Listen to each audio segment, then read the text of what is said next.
Number 12, if the set A has 3 elements and B equal under curly bracket 3, 4, 5, then find the number of element in A cross B. Given here,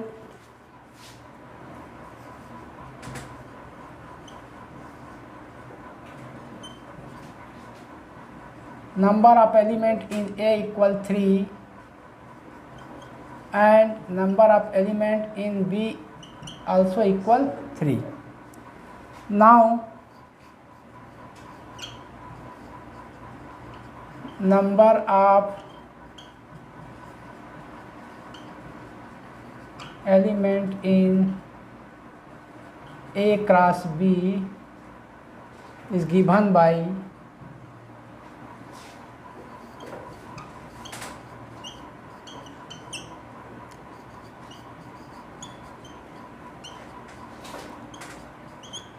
number of element in A into number of element in B equal 3 into 3 equal 9. That is the answer. इसमें दे रखा है 12th question में, if the set A has 3 element, मतलब set ए में number of element 3 है और B दे रखा है 3, 4, 5, इसका मतलब उसमें भी एलिमेंट 3 हैं। अब उधर फार्मूला पढ़े हो कि ए क्रॉस बी में हमको नंबर ऑफ एलिमेंट फाइंड करना है, तो दोनों के सेपरेट जो नंबर ऑफ एलिमेंट है उनको आपस में मल्टीप्लाई कर दो, तो ए क्रॉस बी में टोटल कितने एलिमेंट्स होंगे वो मिल जाता है।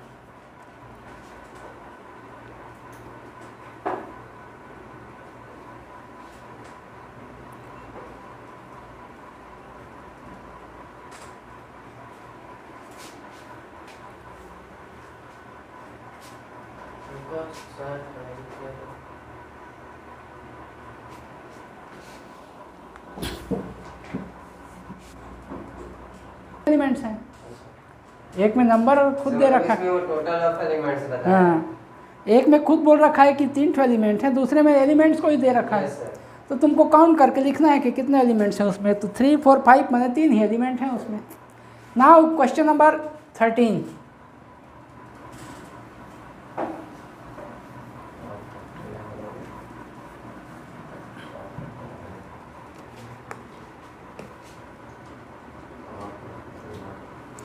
हाँ क्वेश्चन 13 क्या है सुन लो पहले।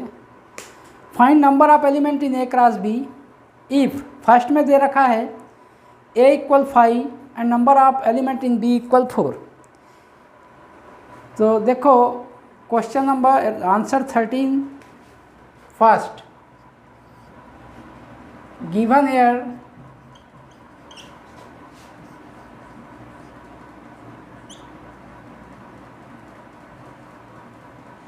Number of element in A equal 0, null set बोला है माने उसमें कोई एलिमेंट्स नहीं है, and number of element in B equal 4, then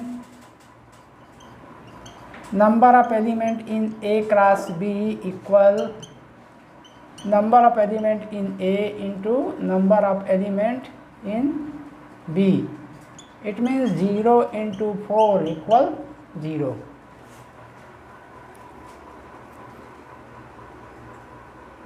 Now second, इसमें number of element in A is given 2 and the number of element in B equal 0. Number of element in A equal 2 and second is the null set, it means number of element in B equal 0. Then number of element in A cross B equal 2 into 0, that means 0, that is the answer. Now in third question, 13th third, number of element in A equal 4 and number of element in B equal 3. Then number of element in A cross B equal 4 into 3, that means 12. it can be completed easily.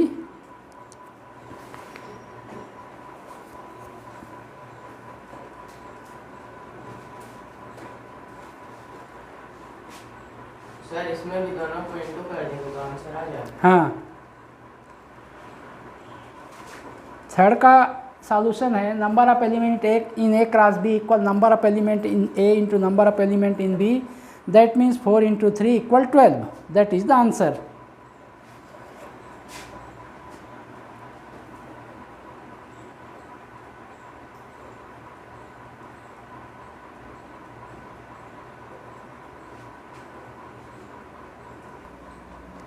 Now fourth part of question number 13.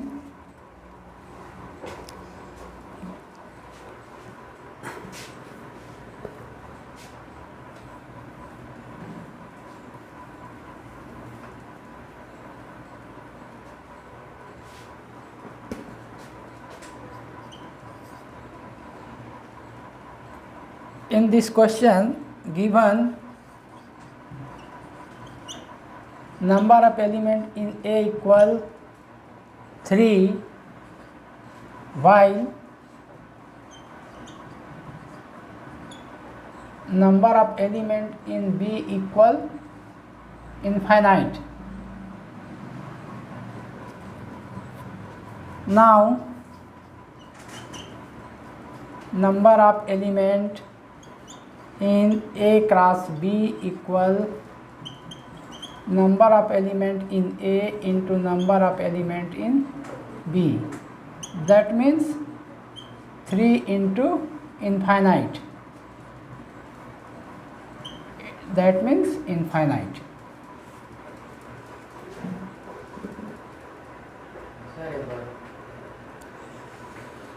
In fourth part of the question number 13, given number of element in A equal 3 while number of element in B equal infinite, we have to find the number of element in A cross B. Here we use the formula number of element in A cross B equal number of element in A into number of element in B. Given here number of element in A equal 3 and the number of element in B equal infinite. Now we multiply both 3 and infinite, we get infinite.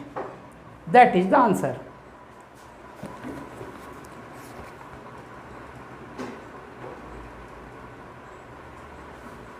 Now next question, that means question number 14.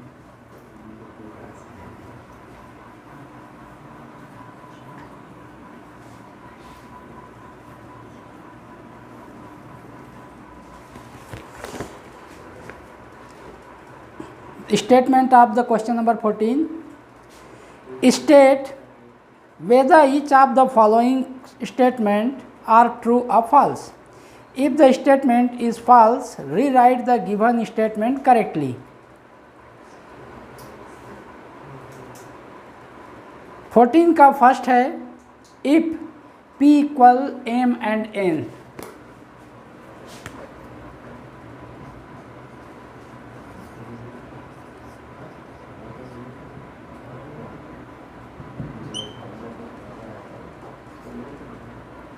Given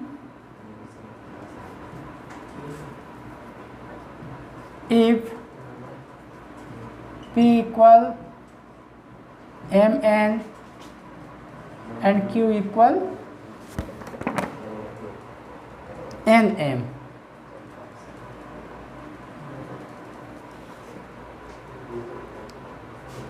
then p cross q equal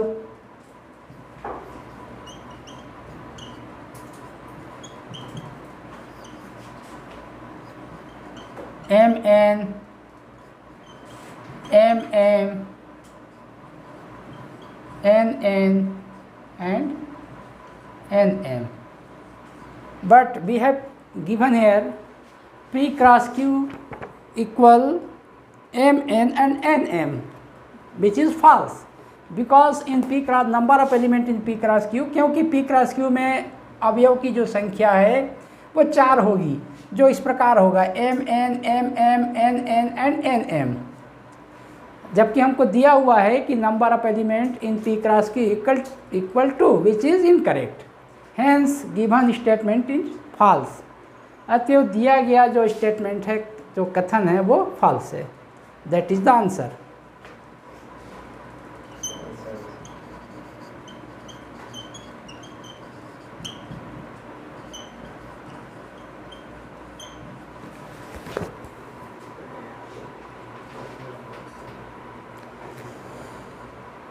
now question number 14 second,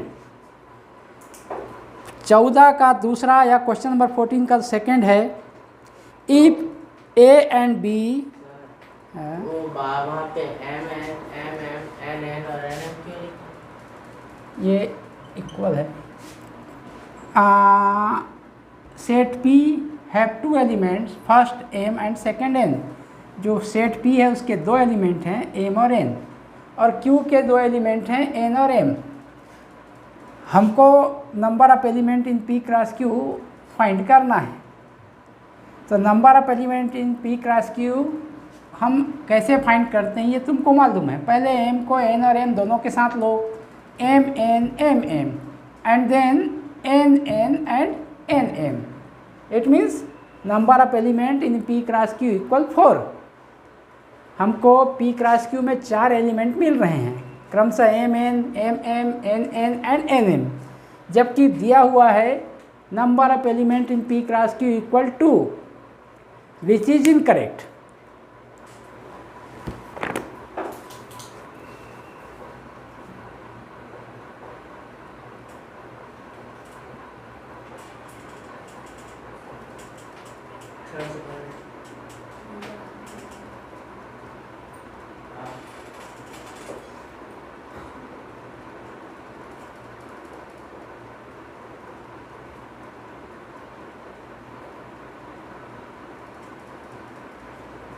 belongs to B या X not belongs to A and Y belongs to B, ऐसा कुछ होगा। तो ये question गलत है। हाँ पक्का छोड़ें गलत, इसको। बिल्कुल। चलो राइटर को कमेंट करो। हाँ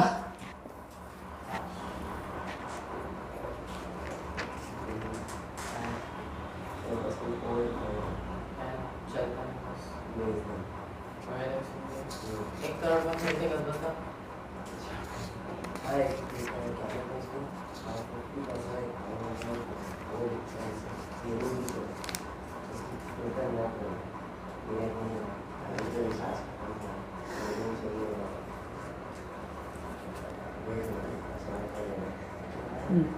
आगे बढ़ें, यस सर। तो शुरू करो फिर। चलो article number 2.6, some important properties. अभी ऐसा लगा कि आप बोलोगे शुरू करो, अंताक्षरी लेके पढ़ो।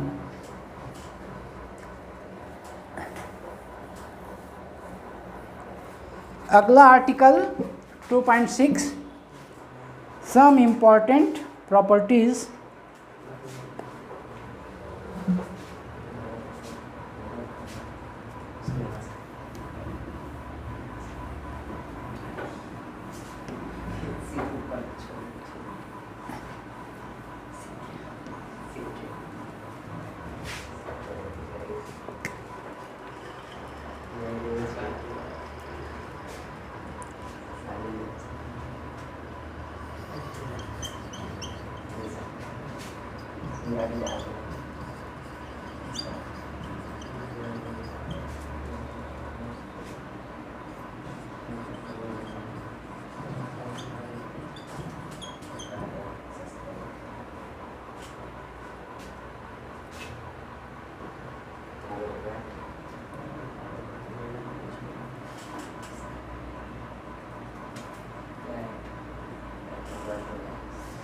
Some important properties. First,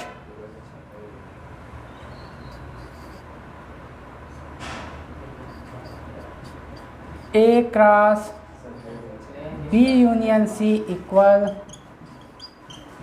A cross B union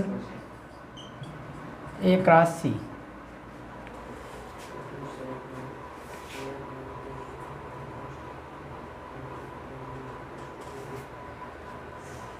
we have to prove that first A cross B union C equal A cross B union A cross C.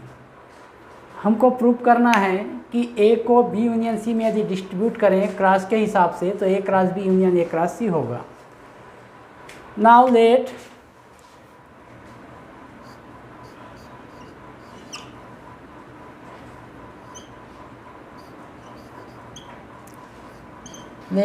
x y be the an element of A cross B union C. By the definition of ordered pair, this implies that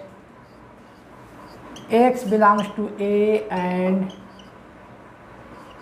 y belongs to B union C.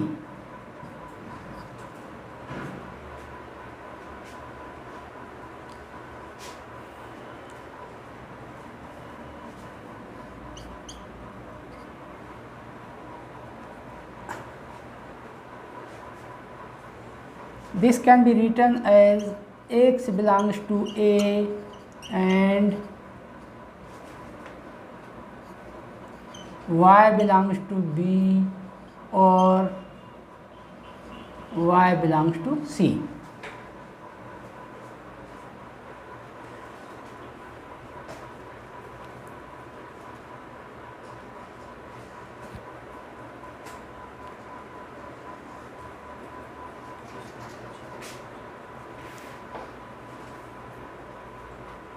We already studied about the distribution of AND with respect to R in previous chapter.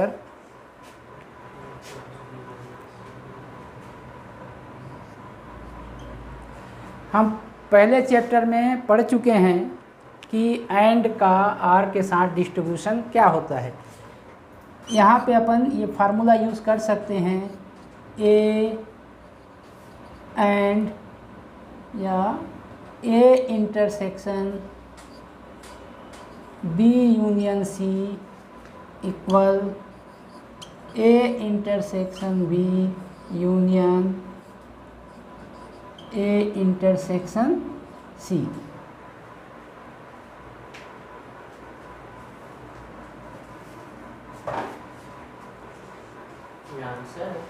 नहीं, ये formula use करना है। यहाँ पे हम set theory में पढ़े हैं कि A intersection B union C equal A intersection B union A intersection C होता है। तो यहाँ पे एंड का मतलब इंटरसेक्शन है और यूनियन का मतलब R होता है। ये R मतलब यूनियन। कंफ्यूज हो रहे हो? सेट थ्योरी में क्या पढ़े हो तुम? सेट थ्योरी में पढ़े हो, देखो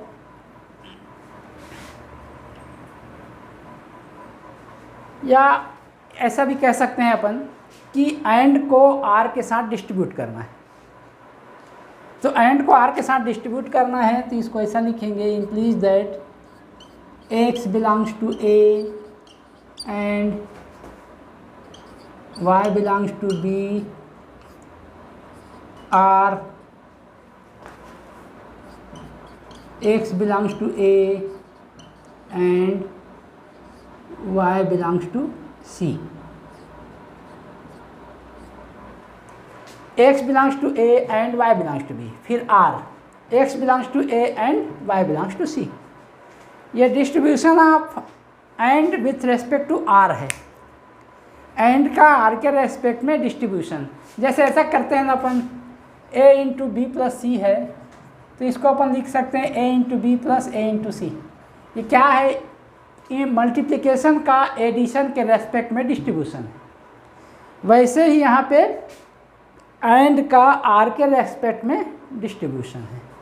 प्लस के स्थान पे यहाँ आर है और ये क्रॉस के स्थान पे यहाँ पे एंड है।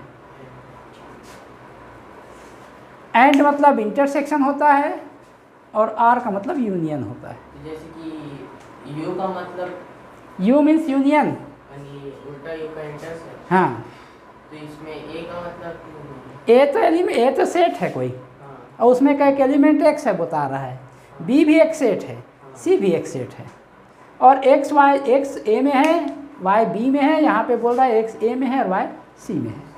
तो अभी आप बोले वो यूनियन है और एक इंटरसेक्शन, तो कौन सा यूनियन का मतलब है, देखो x belongs to a union b है, इसका मतलब होता है x बिलोंग्स टू a और x बिलोंग्स टू, ऐसा है तो, और x बिलोंग्स टू मान लो a इंटरसेक्शन b है, इसका मतलब होता है x belongs to a and x belongs to b। मतलब यह है इसका मतलब होता है या तो x a में होगा या b में होगा, और इसका मतलब होता है x a और b दोनों में होगा।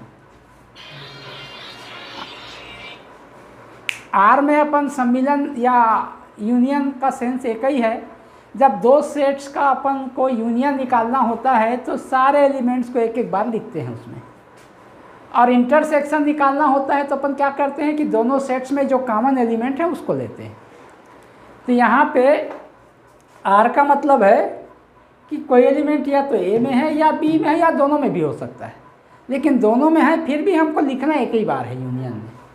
और यहाँ पे ए और बी दोनों में होगा उसी को लेना है। एंड मतलब कॉमन, और आर मतलब जो वहाँ पर साइन लगा है वो भी कॉमन तो कंबाइंड। कहाँ पे ये एंड, ये एंड, ये वाला एंड है, ये कॉमन का मतलब है, मतलब एक्स इसमें भी होगा और इसमें भी होगा।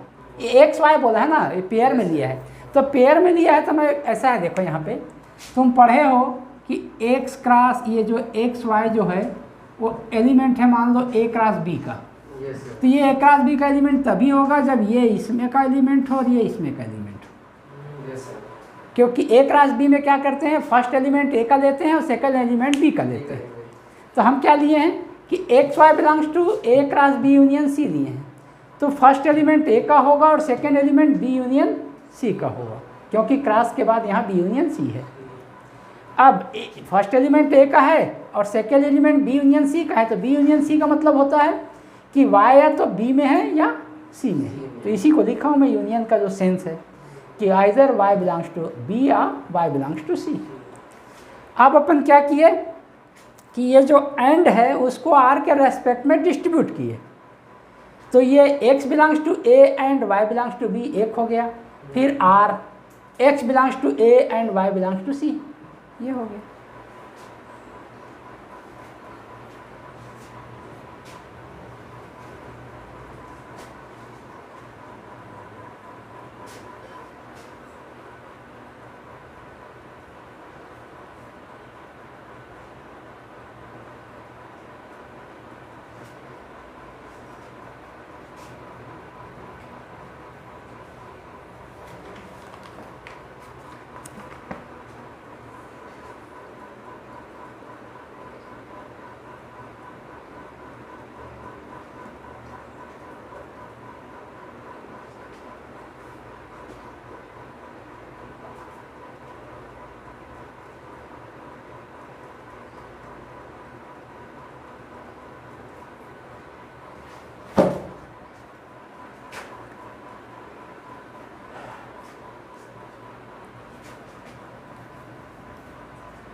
Yes, sir.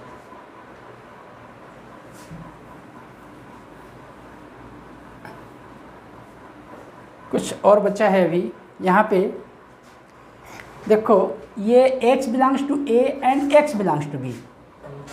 इसका मतलब ये है कि sorry x belongs to a and y belongs to b, this means x y belongs to a cross b। A cross B का डेफिनेशन ही यही है, एक्स वाई क्रॉस बी में है, मतलब एक्स को ए में होना चाहिए, वाई को बी में होना चाहिए। यहाँ वही लिखा है x belongs to A and Y belongs to B, this means x Y belongs to A cross B. और यहाँ पे भी लिखा है x belongs to A and Y belongs to C, this means ordered pair x Y belongs to A cross सी।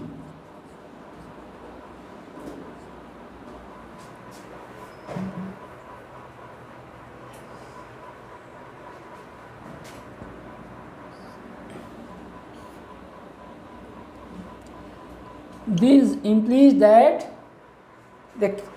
जैसे अपन union में क्या करते हैं कि जैसे x belongs to A union B ऐसा लिखा है, इसका मतलब होता है कि x बिलोंग्स टू A और x बिलोंग्स टू B।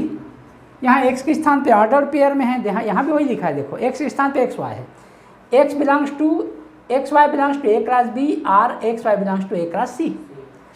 तो इसको अपन अच्छा चलो,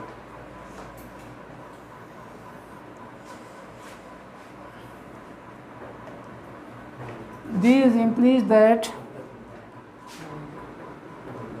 xy belongs to A cross B union A cross C. This implies that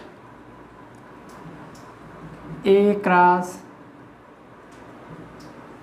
B union C subset of A cross B union A cross C। Subset का क्या definition है, सब previous chapter में है ये।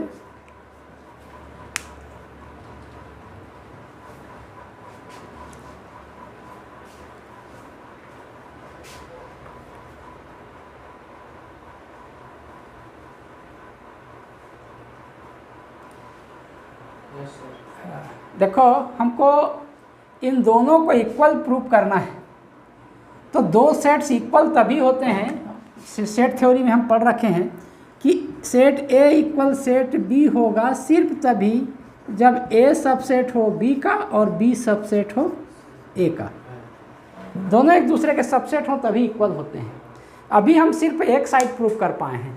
अभी हमने प्रूव किया है कि A cross B union C subset है A cross B union A cross C का। अब हमको इन्वर्स प्रूव करना है, मतलब कि ये इसका सबसेट है, प्रूव करना है। तो एक और मिटा दें। Yes, sir.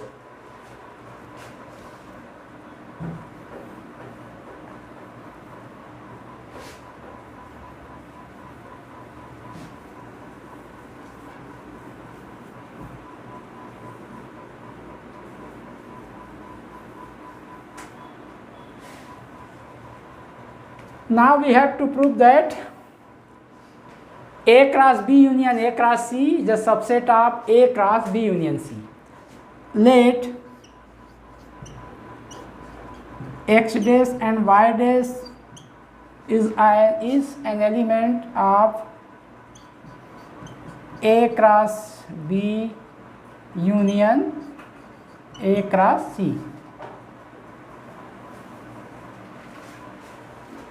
अब bye the definition of cross product of two sets, दो समुच्चयों के दो सेट्स के क्रॉस प्रोडक्ट के डेफिनेशन से इसमें का पहले एलिमेंट को इसमें का होना चाहिए, सॉरी यूनियन में है मतलब इस पूरे को इसमें भी होना चाहिए, या तो इसमें होना चाहिए या इसमें, दोनों में से किसी एक में होना चाहिए।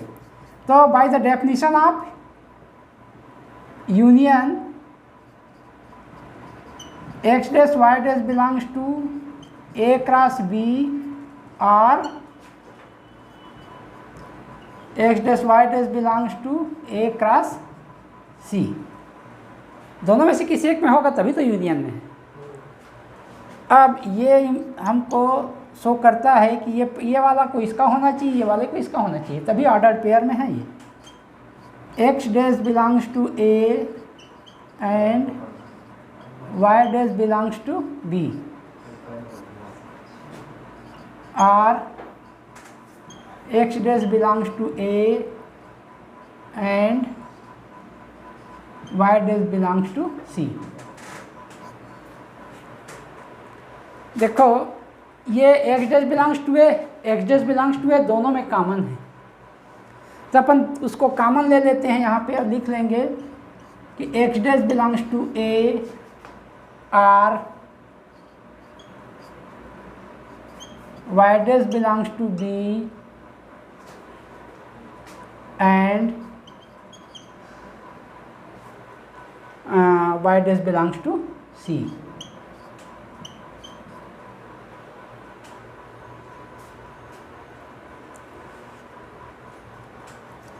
अब इसका मतलब है कि देखो एक्स डैश इसमें है, यहाँ पे भी गलत लिखा हुआ है, देखो करेक्ट कर लो स्टेटमेंट को।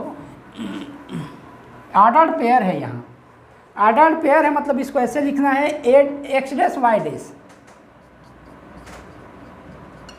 X dash y dash belongs to A cross B.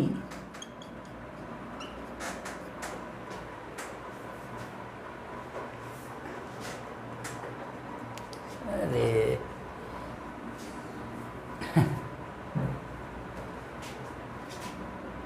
पहले तो कॉमन लेना ही है। खैर x dash belongs to A and यहाँ पे देखो y dash belongs to B आर। तो हमको प्रूव करना है ना उल्टा, उल्टा मीन्स हमको प्रूव करना है ये लाना है, ठीक है। तो यहाँ पे हो जाएगा y dash belongs to B और y dash belongs to C.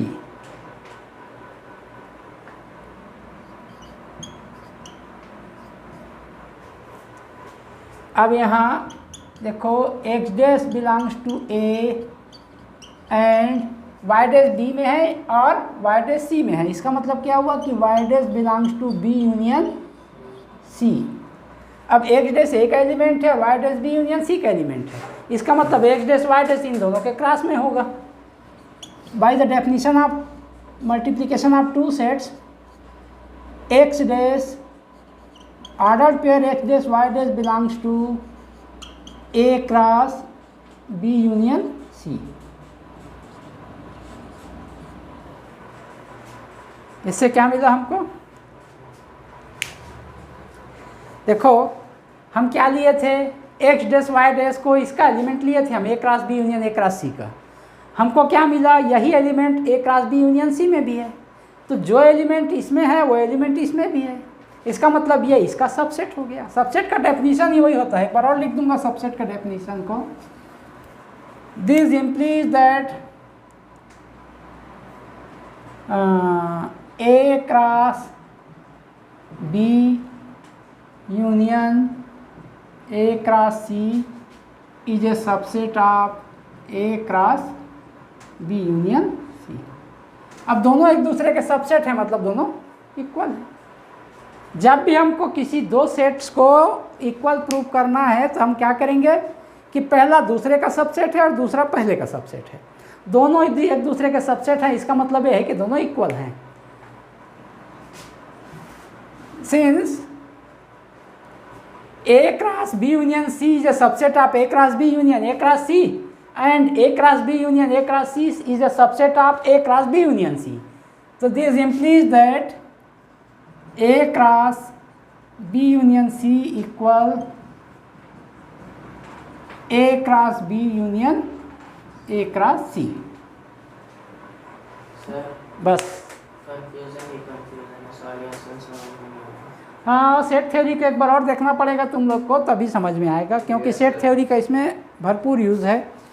Subset क्या होता है, तो सबसेट क्या होता है पता है तो ये तो समझ में आ जाना चाहिए। देखो ए सबसेट बी कब होता है, ऐसा पढ़े होगे कि ए सबसेट बी का मतलब क्या होता है कि ये इसका सबसेट तभी होगा जो एलिमेंट इसमें है उसको इसमें भी होना चाहिए। तो यहाँ पे वही तो आ रहा है। देखो हमने एक्स वाई इसको एक एलिमेंट लिया था इसका, तो हमको ये मिल रहा है कि यही एलिमेंट इसमें भी है, माने जो एलिमेंट इसमें है वो इसमें भी है, मतलब ये इसका सबसेट है। ठीक है ना। पहले में हम क्या किए थे कि इसमें का एलिमेंट लिए थे, तो जो एलिमेंट इसमें है वो इसमें भी है मिला था हमको, मतलब ये सबसेट इसका हो गया। तो दोनों एक दूसरे के सबसेट हैं, इसका मतलब बराबर है। ऐसा करना है। तो वो जो हम लोग पहले किए थे स्टेप 1 थे, स्टेप 2 है। हाँ, तो सर वहाँ पे आप पढ़ेंगे? नहीं ये पहला थ्योरम है, पहला आर्टिकल है, मतलब प्रॉपर्टीज जो दिया है उसमें का पहला है ये। स्टेप्स नहीं लिखा हूँ मैं, स्टेप्स यदि लिखता तो इधर लिखता फर्स्ट और फिर ये सेकंड। अभी जो किए हैं ना वहाँ हमने प्रूव किया है कि A cross B union is a subset of A cross B union A cross C, वो इक्वेशन फर्स्ट है।